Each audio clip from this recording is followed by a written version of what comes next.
পুকুরের পাড়ে এভাবে টমেটো চাষ করা হয়েছে।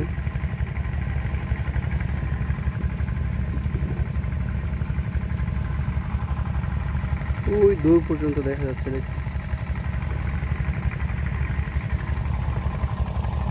এপাশে আবার শশার মাচা, এক কথা মিশ্র সবজি যেটা আর কি। ছোট ছোট শশার গাছগুলো বেড়ে উঠতেছে। এপাশে আবার টমেটোর শেষের দিকে। দূরে দেখা যাচ্ছে আবার কফি গাছ, যেটা শালগম।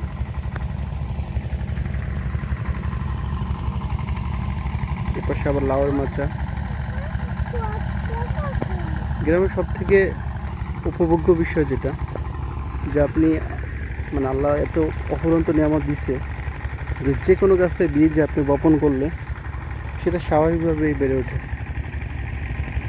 এই যেমন রাস্তার পাশে সরিষা দানা ছিটিয়ে রেখেছে, আলহামদুলিল্লাহ কি সুন্দর সরিষা